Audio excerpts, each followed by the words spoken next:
Olá, meus irmãos, a paz do Senhor Jesus, tudo bem com vocês? Eu espero que sim. Eu tô muito bem, eu tô muito feliz, graças a Deus, eu tô muito bem e feliz com a sua presença aí do outro lado e feliz com a oportunidade que Deus me deu também de vir aqui gravar mais esse devocional para você. Então, abra seu coração e ouça aquilo que o Espírito Santo deseja te entregar.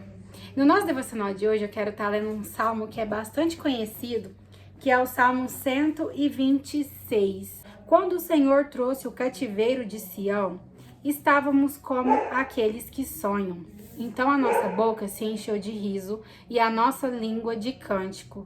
Então disseram entre os pagãos: o Senhor fez grandes coisas por eles. O Senhor fez grandes coisas por nós, pelas quais estamos alegres. Traze-nos outra vez do nosso cativeiro, ó Senhor, como os córregos do sul. Aqueles que semeiam com lágrimas, com cânticos de alegria, colherão os seus feixes. Aqueles que vai adiante chorando, regando sementes preciosas, voltará sem dúvida com regozijo, trazendo seus molhos consigo. Amém. Somente até aqui. O Salmo 126 vai nos dizer a respeito do povo de Israel, que foi levado a cativo no exílio babilônico. Ele vai nos dizer o momento em que o povo retorna. Ele é um salmo de gratificação a Deus. A palavra vai nos dizer que devido à rebeldia do povo, a idolatria daquele povo em criar outros deuses, adorar outros deuses, se esqueceram de Deus. Deus levantou profetas para dizer para o povo se arrepender, para o povo voltar os seus olhos a Deus, mas o povo rebelde, cegos espiritualmente, não deram ouvido à voz de Deus. Então, o que Deus faz? Deus traz o juízo sobre aquele povo, né? Deus entrega eles nas mãos de seus inimigos, que era Nabucodonosor. Então, Nabucodonosor, junto com seu exército, invade Judá e acaba com toda a cidade, os templos, os muros, destrói tudo e leva a maior parte da população exilada para a Babilônia. Deixa só algumas pessoas para ficar ali tomando conta da terra, porque ele sabia que aquela minoria de pessoas que ficariam ali não seriam capazes de se unirem e formar um exército para guerrear contra eles novamente. O que é ser exilado? O povo está tornando escravo em um outro país, em uma outra nação, longe da sua terra, longe da sua origem, longe da sua parentela, muito sofrimento, muita opressão. E entre esses rebeldes que vão para Babilônia, também vai muitos fiéis a Deus. Uma dessas pessoas é Daniel. Daniel também ele é levado a cativo para a Babilônia. E a palavra vai nos dizer que mesmo lá na Babilônia, o nome de Deus foi glorificado através dele, né? Deus pôde mostrar para o rei, para todos ali que puderam ver o livramento que Deus fez a Daniel na cova dos leões. Eu quero dizer para vocês que, independente do lugar aonde você estiver, Deus vai fazer com que você se destaque. Daniel se destacou ali na Babilônia. Daniel foi reconhecido e o nome de Deus foi exaltado através da vida dele. E Daniel jamais se curvou diante de outro Deus. Daniel jamais deixou Deus de lado, mas ele precisou ser levado a cativo. Ele precisou passar pelo processo. Só porque nós servimos a Deus que não vamos passar por momentos difíceis, que não vamos passar por dificuldades. Isso é um engano de muitos, porque vamos sim, mas em cada dificuldade, em cada fornalha, em cada cova de leões, Deus estará conosco, nos dando livramento, nos dando vitória e o nome dele sendo exaltado através da nossa vida. Então o povo estava ali clamando ao Senhor por ajuda, por misericórdia, para Deus olhar para eles e livrar eles. E Deus ouviu o clamor daquele povo, dos justos que clamavam para a ajuda dele. E o que Deus faz? O período de 70 anos se cumpriu. Deus levanta um novo rei, que é o rei da Pérsia, chama Ciro.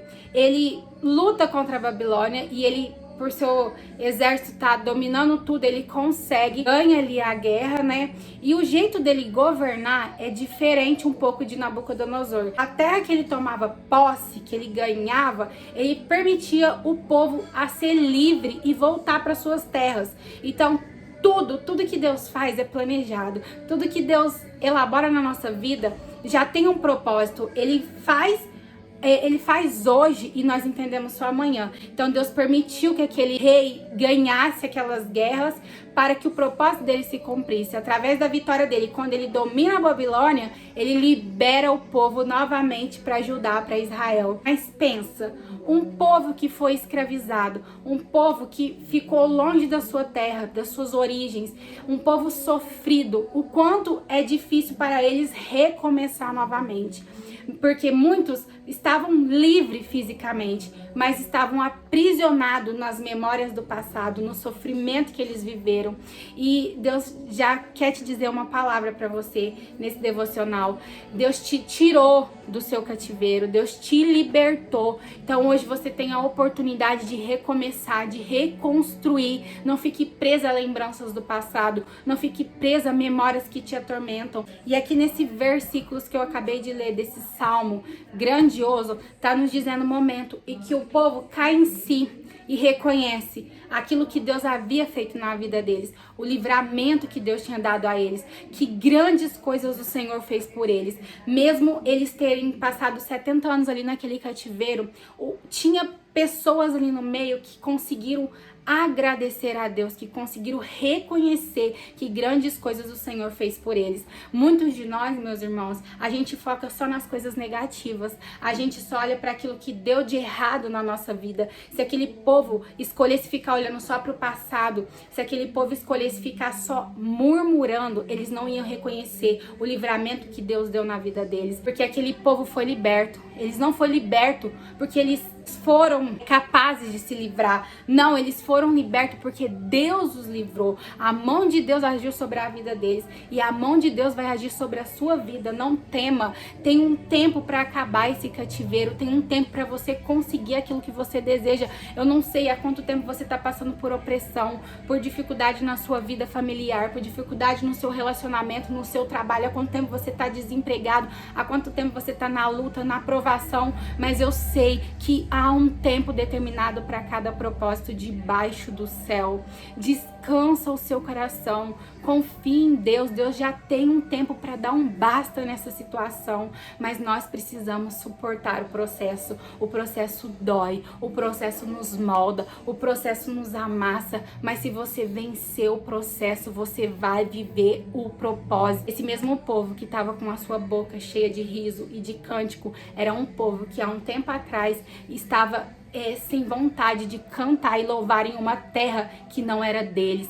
E eu quero dizer para você que o momento difícil que você está vivendo hoje não determina aquilo que Deus tem para sua vida amanhã. Continue adorando a Deus, mesmo em desertos, mesmo em vale, mesmo em provações. Continue adorando a Deus. Nós temos que adorar a Deus pelo que Ele é e não pelo que Ele faz na nossa vida. Nós precisamos entender que muitas das vezes a gente vai voltar.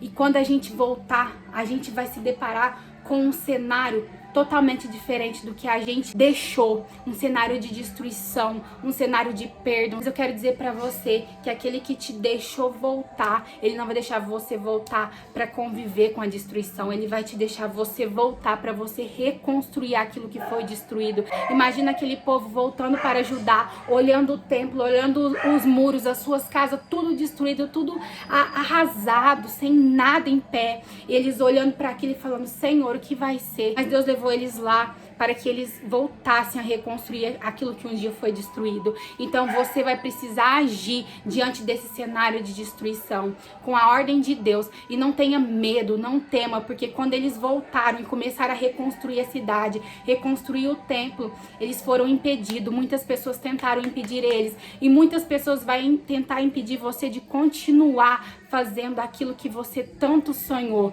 Então não olhe para as pessoas, olhe somente para Deus, porque Ele te respalda, Ele te guarda, Ele te protege. E o Salmo vai nos dizer, irmãos, que o Senhor fez grandes coisas por eles, que os gentios olharam e puderam contemplar que grandes coisas o Senhor fez. E as pessoas vão olhar para a sua vida e vão poder ver que grandes coisas o Senhor está fazendo pela sua vida, pela sua família. Não é você, é o Senhor. E Ele tem o poder de transformar, de libertar, de dar vida, de restaurar sonhos e de transformar histórias. Então creia, confia no Deus de Israel, no Deus que você serve. O nosso Deus é o mesmo Deus de ontem, de hoje e será eternamente. Não sei o que você tem buscado em Deus. Às vezes você não vai ver hoje a recompensa daquilo que você tem feito, mas saiba que os que semeiam frutos bons, amanhã colherão frutos bons. Isso é na lei da vida, da semeadura, que eu falo física, tanto quanto na espiritual. Você vai colher exatamente aquilo que você está plantando, mas eu sei que o processo de plantar, ele é difícil, ele é doloroso, ele é sacrificado para nós, porque a gente tem que se humilhar, a gente tem que pôr a mão na terra, a gente tem que preparar a terra, a gente tem que escolher a semente. É muita responsabilidade, é muito sacrifício, mas o seu sacrifício vai valer a pena, porque você vai plantar uma semente boa e você vai colher no tempo certo. Não fique preocupado quando será a colheita, mas se preocupe da forma que você está fazendo. Você está fazendo certo? Então creia que para o homem pode passar batido, mas para Deus não. E no momento certo você vai colher. Muitas das vezes a gente quer tudo para hoje, a gente quer tudo para agora. O povo precisou esperar 70 anos, não foi um dia, não foi um mês, não foi 2, foram 70 anos. Você está muito ansioso, lance sobre Deus hoje toda a sua ansiedade. Confie no tempo de Deus, confie no agir de Deus. Deus tem um tempo determinado para cada propósito debaixo do céu. Então, se você não deixar a semente crescer, se você não esperar o tempo certo para ela gerar, você vai acabar fazendo o quê? Você vai acabar pondo a mão na terra e tirando tudo aquilo que você depositou um dia ali naquela terra. Aquela semente que já estava prestes a nascer vai acabar morrendo. Então muitas das vezes a gente entrega na mão de Deus, a gente acredita que Deus vai fazer, mas o que a gente faz? A gente vê o tempo passar, não vê nada acontecer, a gente vai lá e põe as nossas mãos. O que Deus faz? Tira a mão dele. Então sabe esperar o tempo de Deus. Tem um tempo de chorar, tem um tempo de sorrir, tem um tempo de abraçar, tem um tempo de se afastar. Há um tempo para cada coisa. Então saiba entender o tempo que você está vivendo hoje. O que esse processo tá te ensinando. Porque se você suportar o processo, se você vencer o processo, você vai viver o propósito.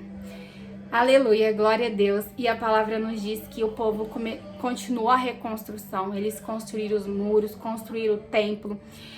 Não foi fisicamente olhando o templo que era grandioso na época de Salomão. Não foi um templo maravilhoso, cheio de ouro, cheio de coisas grandiosas aos olhos humanos. Mas a palavra nos diz que a glória da segunda casa foi maior do que a primeira. E essa glória, irmão, que eu falo, não é glória física, é a glória espiritual. Então, creia nisso, que a glória da segunda casa, ela será maior do que a primeira. Não aos olhos físicos, mas aos seus olhos espiritual. Você vai poder dizer: Senhor, grandes coisas o Senhor tem feito por mim. E vai poder reconhecer que é Deus, foi por Ele, é por Ele e é através dele que você vai estar vivendo um extraordinário. Você vai ficar, como o salmista disse aqui, como quem sonha. Você já teve aquela sensação de estar diante de um momento alegre na sua vida e falar: será que isso é real? Será que eu tô vivendo isso? E eu quero dizer pra você, no nome de Jesus, que quando Deus começar a agir nesse cativeiro que você tem vivido hoje, na sua família, na área sentimental, na área espiritual, na área financeira, não sei em qual área da sua vida que você tá aprisionado, que você tá num cativeiro, mas eu sei que quando Deus pôr a mão dele e o tempo desse cativeiro acabar, você vai ficar como aqueles que sonham sem acreditar, falar: Senhor, eu sou mesmo merecedora de tudo isso, eu sou mesmo merecedor de tudo isso. Então creia, meus irmãos, continue firme, perseverando, porque Deus está contemplando a sua luta, a sua dor, o seu sofrimento, o seu período de plantio. E em breve Ele te diz que você vai colher por cada uma dessas sementes lançadas na terra, com choro, com pranto, que o choro que você tem chorado está sendo usado para regar a terra, na onde vai nascer os seus maiores milagres. Você crê nisso? No nome do Senhor Jesus, acalma o seu coração, porque Deus já está agindo. Eu agradeço por você ter ficado até o final. Se você não é inscrito, se inscreva no canal, ative o sininho, deixe seu like, compartilhe esse vídeo com muito mais pessoas, que eu creio no nome do Senhor Jesus que Deus também quer falar com outras pessoas, então seja um instrumento de Deus para ajudar a evangelizar muito mais vida. Um beijo no seu coração e eu espero você até o nosso próximo devocional, hein? Não perca! Tchau, tchau!